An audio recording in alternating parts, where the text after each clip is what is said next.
पाकिस्तान में एक तरफ कुर्बानी की तैयारी तो दूसरी तरफ सड़कों पर बड़ी लाइन लगे लोग।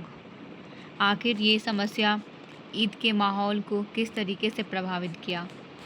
एक तरफ पानी की कमी, दूसरी तरफ गर्मी।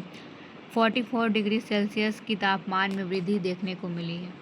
इन पूरे आयामों को देखते हुए ईद का माहौल एक दुखद रूप में बदल गया। आखिर ये पूरा मामला सिंधु जल समझौता का है या फिर प्राकृतिक गतिविधियों का? खबरों में देखा जाए तो ईद पर पाकिस्तान पानी के लिए तरसा। बहुत सारे ऐसे इलाके हैं जहां पे पानी के लिए हाहाकार मच गया है। शहर के लगभग लियारी समेत कराची वाले इलाकों में लोगों ने बड़ी संख्या में लाइनों में लगकर पानी की खोज की है। लियारी, औरांकी, कुरंगी, मालिर, गुलशन, इकबाल आदि कुछ प्रमुख शहर हैं जहां पर पानी को लेकर के लोगों ने अपनी समस्याएं को व्यक्त किया है। आखिर पाकिस्तान पानी के लिए क्यों तरस रहा है? अगर इसे देखा जाए तो ये प्राकृतिक से जुड़ा हुआ है, जहां पर कराची पुरानी और कमज़ोर जल आपूर्ति व्यवस्था से जुड़ी हुई है। कराची की कई ऐसे मुख्य पाइपलाइन है जो कि ख़राब हो गया है और जल लाइन जो है वो अभी मरम्मत में चल रही है और इन समस्याओं को देखते हुए पानी की कमी यहाँ पर उत्पन्न हो रही है। बहुत सारे ऐसे करोड़ों गैनल है जहाँ पे पानी की आपूर्ति नहीं हो पा रही है।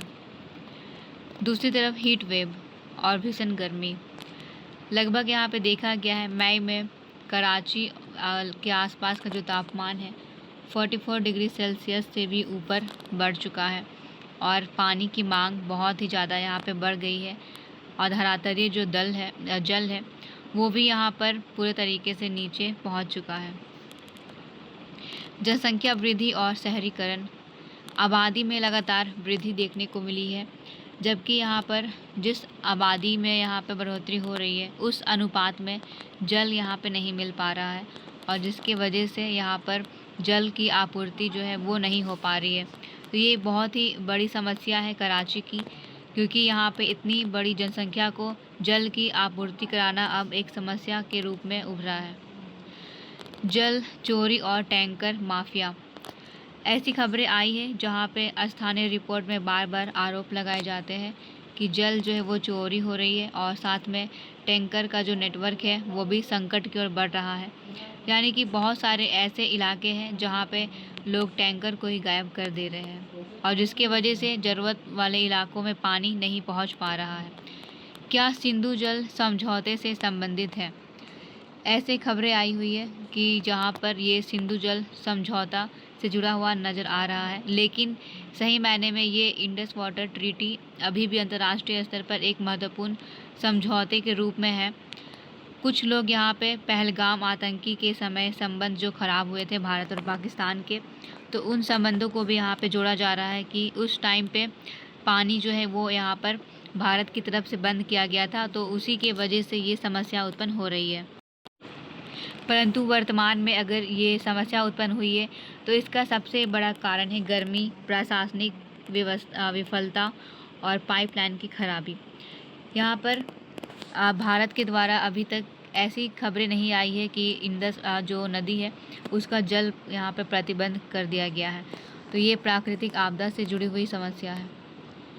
लेकिन यहाँ पे मीडिया ने अपनी रिपोर्ट को भी यहाँ पर जारी किया है और सिंधु जल संधि से जुड़े हुए तनाव पर ज़्यादा जोर दिया है, लेकिन ये सही मायने में ये गलत है, क्योंकि भारत अभी तक यहाँ पर किसी भी प्रकार का सिंधु नदी पर प्रतिबंध नहीं लगाया है। अभी भी 80% जल जो है वो पाकिस्तान में जा रहा है। ईद पर आम लोगों को किन किन समस्याओं का सामना करना पड़ा? सबसे पहले तो यहाँ पे जो धार्मिक कार्य है ये प्रभावित हुई। ईद उल अजहा में कुर्बानी के जानवरों की सफाई करना, साथ में घरों की सफाई करना और अपनी जो भी दैनिक गतिविधि है उन सारे चीज़ों की व्यवस्था करना, और उसके बावजूद भी धार्मिक कार्य जैसे कि वज़ू करना, इन सारे चीज़ों में समस्याएं देखने को मिली।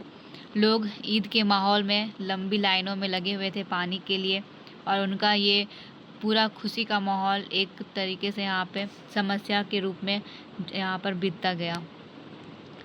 आर्थिक बोझ टैंकर की कीमत यहाँ पे बहुत ही ज़्यादा बढ़ गई है। जो गरीब परिवार है उनके ऊपर अतिरिक्त खर्च यहाँ पे बढ़ चुका है।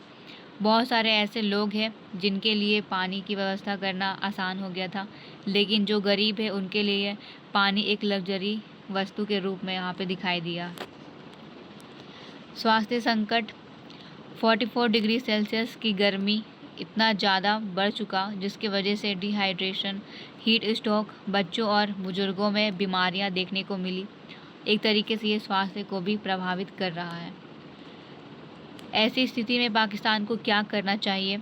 सबसे पहले तो अगर देखा जाए तो अल्पकालीन कुछ उपाय करना चाहिए, जैसे कि आपातकालीन जल टैंकर व्यवस्था करनी चाहिए उन इलाकों पर जहाँ पे गरीब लोग हैं और जो जल को खरीदने के लिए उनके पास पर्याप्त पैसे नहीं है, तो वहाँ पे सरकार को उन क्षेत्रों में टैंकर की व्यवस्था करनी चाहिए ताकि उनका जो भी दैनिक कार्य है वो कम से कम बाधित ना हो। हीट वेव राहत केंद्र की स्थापना करनी चाहिए। जल वितरण की निगरानी, क्योंकि यहाँ पर देखा गया है किस तरीके से टैंकर की चोरी हो रही है, तो यहाँ पर जल वितरण की निगरानी रखने के लिए भी उपाय जो है वो सरकार को यहाँ पे करना चाहिए।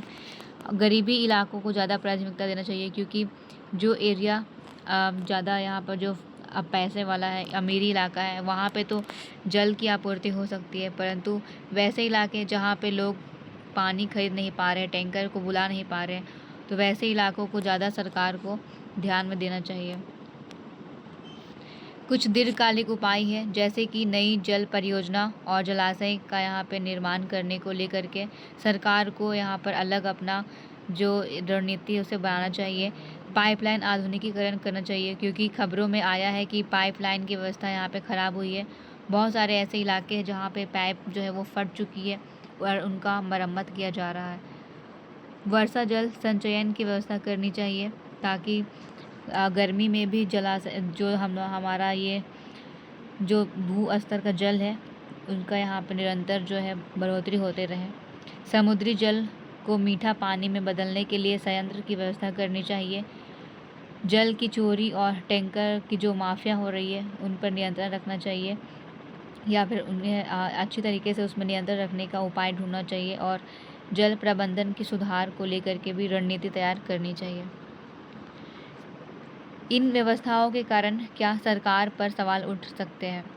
तो अगर देखा जाए तो ये सरकार का दायित्व होता है कि वो अपने जो भी क्षेत्र है उस क्षेत्र के जनसंख्या को जो भी ज़रूरत की चीज़ है वो सारे चीज़ों के यहाँ पर आपूर्ति करवाए।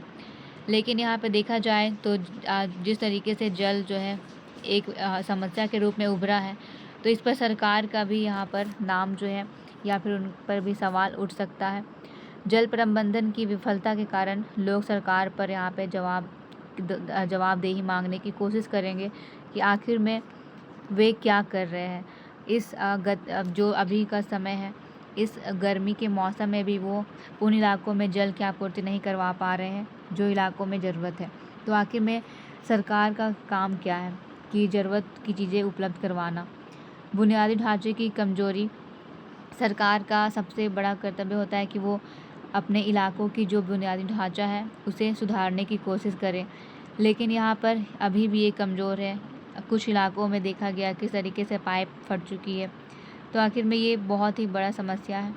इस सारी समस्याओं के ऊपर सरकार पर ही सवाल उठ सकते हैं। टैंकर माफिया और भ्रष्टाचार, सरकार के रहते हुए भी पानी की चोरी हो रही है और भ्रष्टाचार। आखिर में सरकार का यहाँ पे जो व्यवस्था है, पुलिस क्या कर रही है, ये सारी चीज़ों पर भी सवाल उठ सकता है। सार्वजनिक स्वास्थ्य सुरक्षा पर भी सवाल उठ सकता है। इन गतिविधियों का संभावित प्रभाव कृषि पर भी पड़ेगा, क्योंकि कृषि एक बहुत ही बड़ा ऐसा मुद्दा है जिसके कारण एक बड़ी आबादी को यहाँ पर भोजन की जो उपलब्धता है वो कराई जाती है। अगर पानी ही नहीं रहेगा तो फिर कृषि भी प्रभावित होगी, और अगर कृषि प्रभावित हुई तो फिर बहुत ही बड़ी भुखमरी जैसी स्थिति पैदा हो सकती है। फसलों की उत्पादकता में कमी आएगी और सिंचाई संकट, क्योंकि हम जानते हैं कि हमारा जो यहाँ पर पाकिस्तान है उसकी जो भी फसल है वो 80% तक यहाँ पर सिंचाई से ही जुड़ा हुआ है। तो ये बहुत ही बड़ा यहाँ पर समस्या है। अगर जल नहीं मिल पाएगा तो फिर सिंचाई भी नहीं हो पाएगी। और खाद्य सुरक्षा पर भी असर पड़ेगा, पशुपालन पर भी प्रभाव पड़ेगा, क्योंकि पशुओं को भी पानी की आवश्यकता होगी। एक निष्कर्ष के तौर पर देखा जाए तो कराची का ईद जल संकट केवल एक त्यौहार की समस्या नहीं, बल्कि ये पाकिस्तान के सामने खड़ी जल सुरक्षा, जलवायु परिवर्तन, शहरी व्यवस्था और संसाधन प्रबंधन की बड़ी चुनौती है। सरकार को यहाँ पर ज़्यादा ध्यान देना चाहिए कि उनके सामने ये जल जैसी जो समस्या उत्पन्न हो रही है उसे कैसे ठीक किया जाए, जलवायु परिवर्तन से कैसे यहाँ पर सुलझा जाए, या फिर जो यहाँ पे शहरी व्यवस्था है उन शहरी व्यवस्था को कैसे नियंत्रित किया जाए और संसाधन प्रबंधन को किस तरीके से यहाँ पे चुनौती दी जाए। हमारे सामने यहाँ पर अगर देखा जाए तो ये एक बहुत ही बड़ी समस्या उत्पन्न देखने को यहाँ पे दिख रही है। पाकिस्तान अब यहाँ पर सिर्फ अपनी जल के लिए नहीं, बल्कि वो पूरे तरीके से अपनी जो प्रशासनिक व्यवस्था है उससे भी प्रभावित है।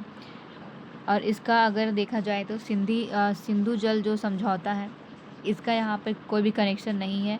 तो इस प्रकार हम ये कह सकते हैं कि जो यहाँ पर जो मीडिया अफवाह फैला रही है कि ये जो समस्या उत्पन्न हुई है पाकिस्तान में, ये सिंधु जल समझौता को लेकर के यहाँ पे कनेक्ट किया गया है। तो भारत यहाँ पर अपना किसी भी तरह का कोई भी सिंधु जो जल संधि है उस पर किसी भी तरह का यहाँ पे प्रभाव नहीं डाला है, यानी कि अभी भी पानी जो है वो 80% जो पाकिस्तान जाता है वो अभी भी जा रहा है। तो इस प्रकार हम कह सकते हैं कि भारत यहाँ पे अपना हस्तक्षेप नहीं किया है। ये जो भी हो रहा है वो पाकिस्तान की अपनी जलवायु संकट है और उसकी अपनी जो भी आर्थिक संकट है, वो सारी चीज़ें हैं।